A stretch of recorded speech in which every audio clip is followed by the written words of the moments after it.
Welcome to Speaking of Men. You're watching public access television from Albuquerque, New Mexico. I'm your host, Mike Rivas. Joining me today on Speaking of Men is Fred Logan, Director and Counselor for the Tender Loving Care Recovery Center. Is that right? TLC Recovery That's Center right. in Rio Rancho, New Mexico. And Fred's background is in counseling and lending support in the directions of codependency and childhood abuse issues. Welcome to the show. Thank you. Give me a little bit of a background, if you would, on focus of your practice and how you became involved in it, those kinds of things. Well, the focus of my practice is primarily childhood abuse issues, both male and female, but I would like to really zero in on the male abuse issues. And I've been interested in it, I think, about 5 years. Primarily got interested in it through my own childhood abuse issues and the realization that there's very little recognition in our society of the male victim, and that really got me interested. Somebody was saying that if you tried to teach women how to, if you armed women and tried to talk them into forming groups and going out and hunting other women, you'd have a real bad reaction, on their part. But it's something that we grow up with it. Right. You know, play war, play army, and so can you expand that a little bit about man as victim? I mean, we're pretty armored emotionally, those kinds of things. Well, not necessarily armored emotionally. We're still a human being. Where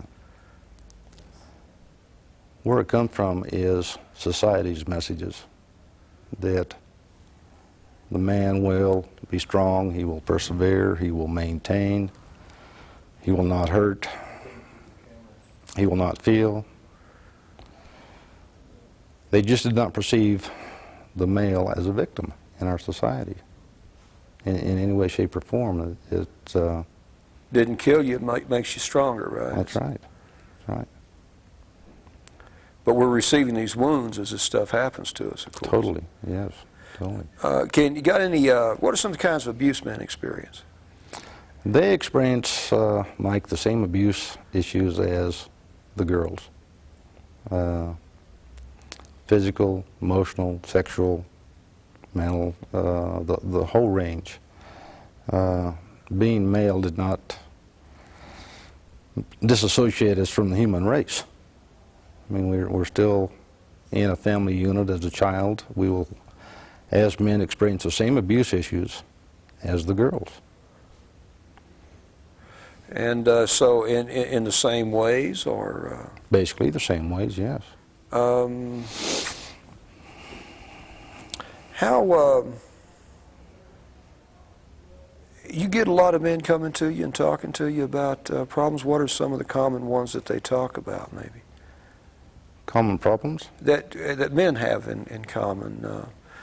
What would be, we talk about one of the wounds that men receive is father loss as a big deal in a lot of people that I know in quote-unquote male or masculine recovery, that their fathers were physically or emotionally, spiritually absent. They grew up as the little man of the house. I've heard people say that men have been carrying women's pain for the last 20 years and disregarding their own. They're not dealing with their own pain, their own issues, and they carry so many of them. In fact, a lot of people say that failed relationships on the part of men's inability to commit to long-term relationships has to do with the fact that growing up they were the little man of the house, and they were emotionally responsible for their mom. They never got a childhood, so when they grow up, they just try to escape any kind of emotional interaction or responsibility at all. I don't know if you'd heard that or not. That's true. And that is a part of it. What are some of the perpetrators of abuse towards men, do you think? Other men, other women, what are some of the things that happen to them? Here again, Mike, it's the same as the girls. It could be male, female. friend, aunt, uncle, cousin. As a child, it's interesting, all these questions, that as if men have never experienced any of these things. And society basically asks the same questions that you ask. You know, what is it that these men are, how are they abused? By who? The same people that abuse the girls. Mother, the father, brother, sister. You know, it's basically the same issues. It just separates somewhere down the line into the women, the girls being the victims, and the 12, 13-year-old boys that starts being education, especially on sexual abuse. So these things are happening to men, to boys and girls, and they're receiving abuse and a wounding and an emotional damaging. Now, some of what you do, you know, codependency has become a real catchphrase in you know, American recovery circles. Can you define codependency a little bit for us, or give a general indication of what it might be? Well, in my opinion and in my experience the last 5 years in recovery, is codependency is reaching the stage of being overused and abused. Being blamed for a lot of things, is being used for a lot of things. But it's my belief that the basic codependency issues of the family of origin are the ones that the men have to deal with through their abuse issues with their family. And that, to me, is the codependency issue, is the family of origin and the messages that we received from our childhood, from our family of origin, from society. What kind of messages should we receive growing up? The messages that we should receive growing up, I think, is that we are not property. We have feelings. We hurt, we cry, we think, we feel. How many times have I heard it that I am the adult of the house, you will do as I tell you? Total disregard for the child's feelings, thoughts, wants, needs, or desires.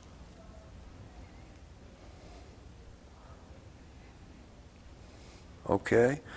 Now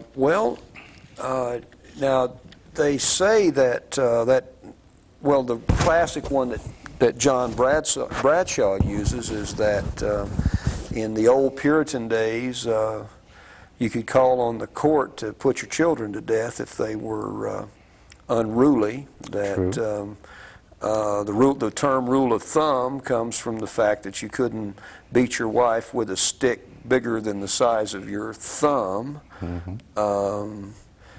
So there's this real seeing of women and children as property on the part of men then sometimes. And we're not seeing ourselves as human beings. True. I guess we have to see ourselves as human beings first before we can have the wherewithal to see anybody else clearly, don't we?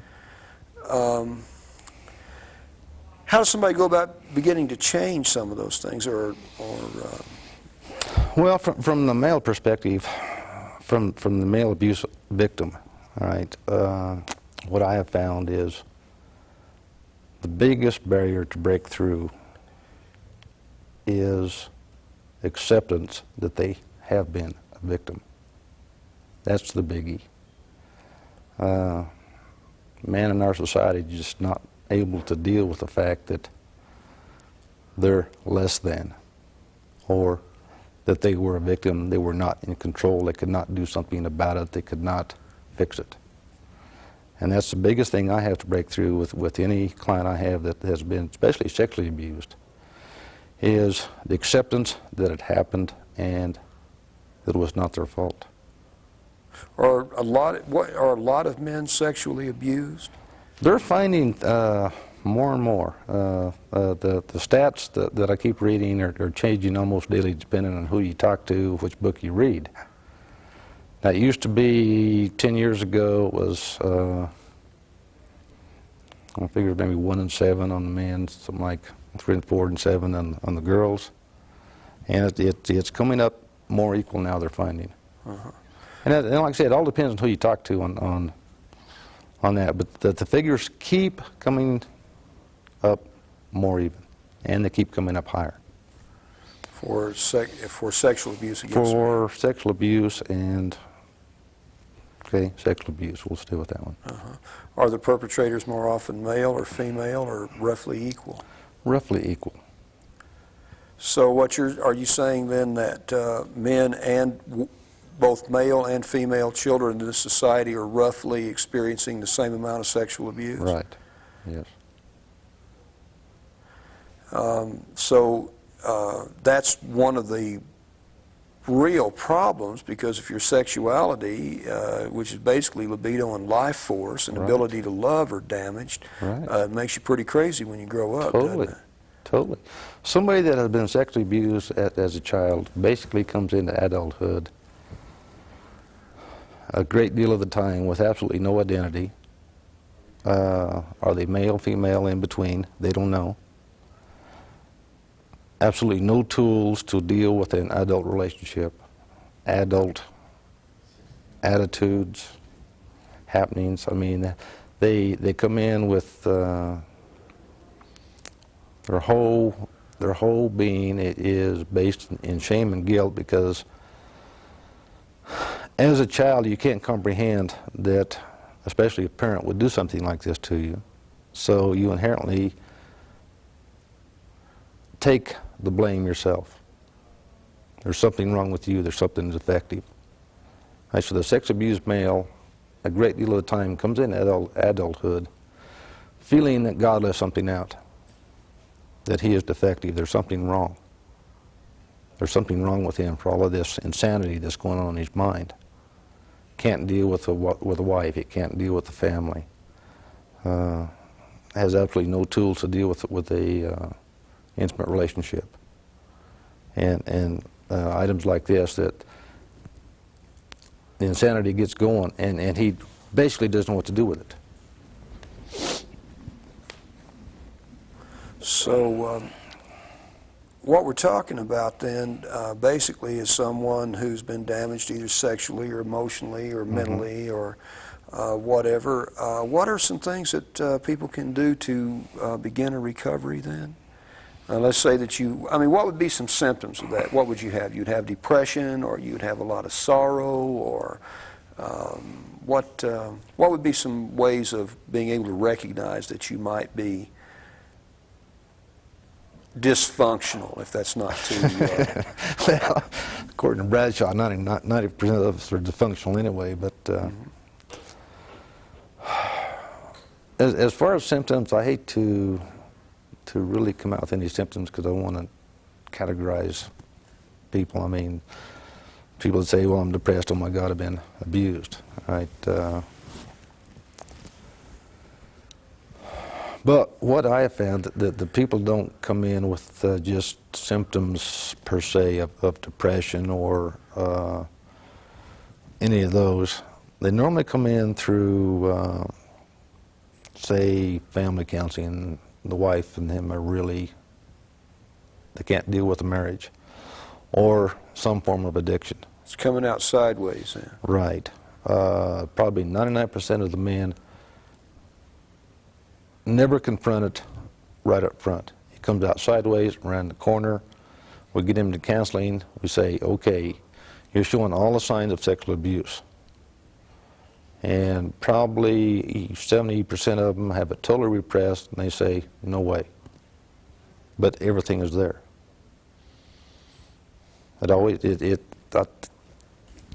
chances of it coming out right out front, of some man coming up and saying, walking into a recovery group and said I've been sexually abused, is minimal.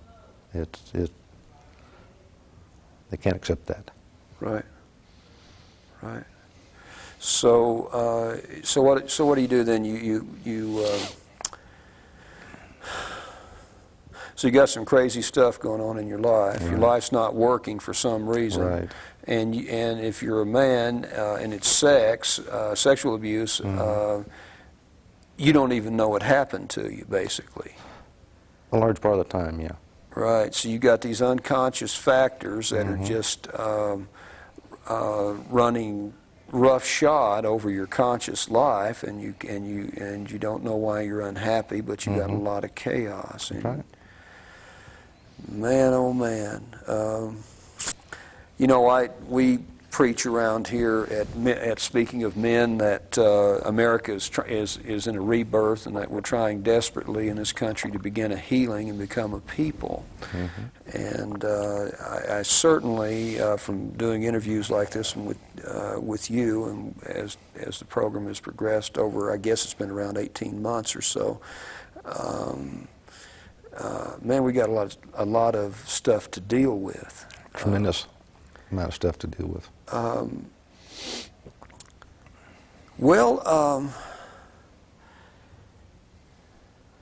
How can we support the development of a less abusive society?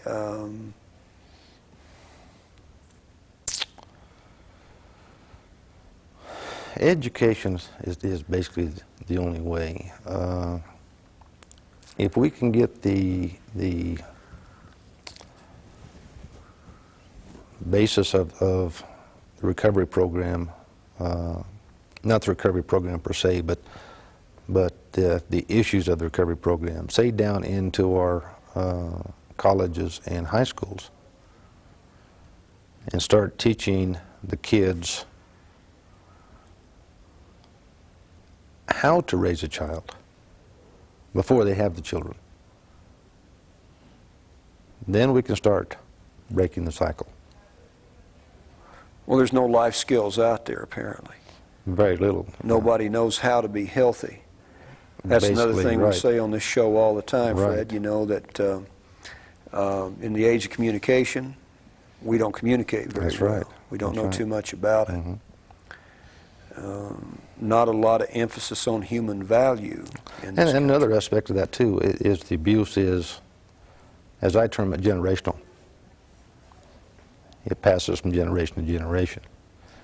If you learn how to relate to a child, raise a child a certain way from your parents, that's how you're going to do it. Now, you may not abuse the child, but the same messages are still there.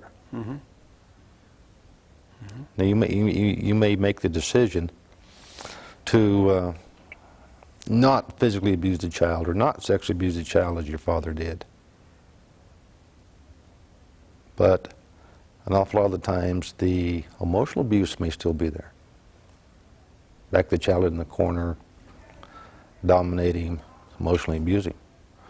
Well, you know, I guess the big thing in recovery is breaking, for any aspect of it, is breaking out of that isolation and asking for help. Saying, I don't know what's wrong, and I don't know how to deal with life situations effectively. It's a pretty hard awakening for most of us to make, and if you have those kinds of pressures, economic pressures, emotional pressures happening in your life, pour in a little bit of drug and alcohol abuse, withdraw economic support, or get tight finances. You've got child abuse, domestic violence, on and on and on, don't you? That's right. Pretty crazy making stuff, isn't it? Pretty crazy. And another aspect of that, too, is from the male standpoint, if he does have some kind of idea that, hey, I need some help, and the conception is that, hey, look at this wimp, can't handle it. You know, this is the message he gets back from coworkers, family. Something wrong with him. Something wrong with him. Which he thinks anyway. Which he thinks anyway. rough way to go, isn't it? It's rough is not the word for it. But on the other hand, we have more people in prison in America than any other than all the other Western industrial nations combined. I think somebody was saying in Canada last year there were like 6 or 7 handgun murders in the whole country. We have that in Albuquerque in the first 4 months of the year, or if that long, yeah. If that long.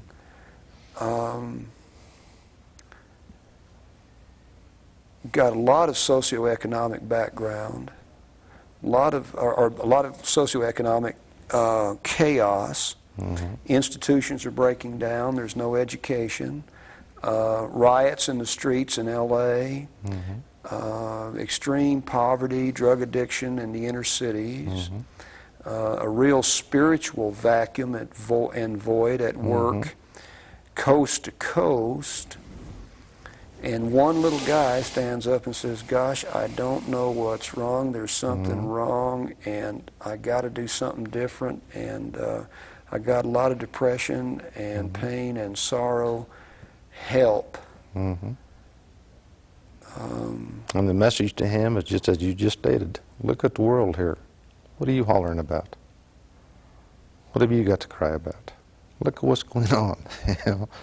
And these are the messages the men get. You think it matters that somebody makes the attempt?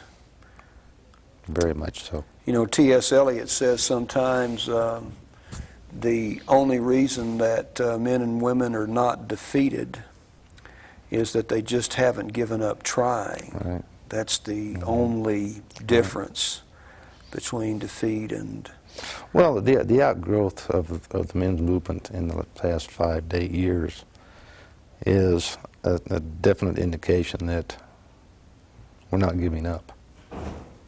That the message is getting out that, hey, it's okay to heal. And it's okay to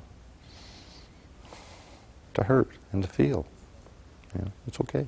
I have a friend from New York that I tell this story from time to time, but I enjoy him a whole bunch. He taught me 2 things. One of them was he said he had a friend who was a rabbi that used to tell him, Mike, he'd say, you know, everything is exactly what it appears to be. It's not something else. And the second thing he told me was he said, you know, if it gets real, real bad, I can just sit down in a chair and hurt. You know, it's that running from that pain that seems to be the core for a lot of addiction, isn't it? Well, in my opinion, from my own experience and what I've seen in recovery is, I would say all addictions are doing nothing more than numbing out the pain.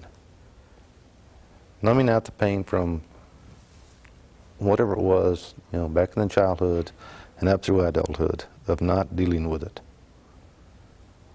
Because anybody I've ever seen that really gets into recovery, one of the things they end up doing is going through probably anywhere from 1 year to 3 years of intense pain, of intense hurt. You ain't going to get well overnight. You got it.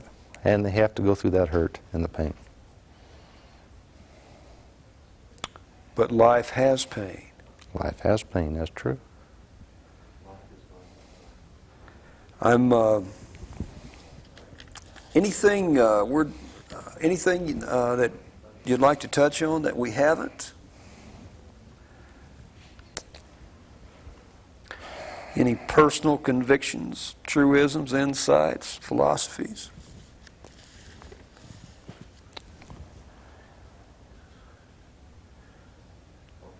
No, only I think that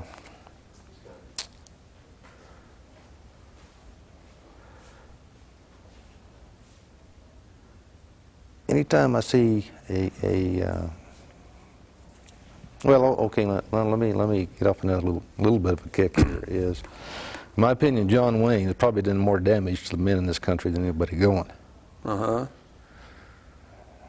John Wayne, Clint Eastwood. Well, I like John, but... Sure. I mean, I felt worse when John died than actually when my father died. But the image, Another victim of R.J. Reynolds. you bet, the image and the message that we get is, you know, did you ever see John Wayne cry for anybody that got killed in any of his movies? Yeah, never saw him cry.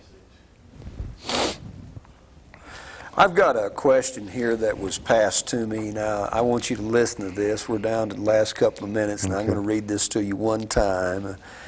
If perpetrators are just as likely to be women as often as they are men, why do you suppose society generally assumes only men are the perpetrators? Okay. That's the message that we have. That's the message that society has had for, you know, how many thousands of years.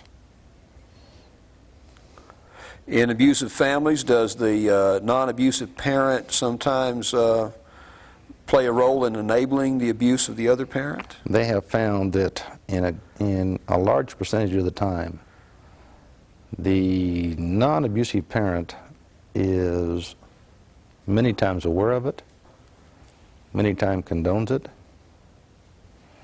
and if not actually physically aware of it, at least senses it. I've heard that. Fred, if somebody wanted to give you a call, where could they reach you at? At 892-2818. That's your office number? That's my office number in Rio Rancho. That's the office number. This is Speaking of Men, and I'm Mike Rivas. Our guest today has been Fred Logan of the Tender Loving Care Recovery Center in Rio Rancho, or TLC. TLC. Actually, just TLC. And Fred deals in codependency and childhood abuse issues. We'd like to thank you for tuning in today. We'd like to ask for your input, comments, and remember, faith in God and free enterprise will get you through anything. This is Mike Rivas for Speaking of Men, telling you to come see us again real soon. We'll look forward to seeing you. Bye-bye.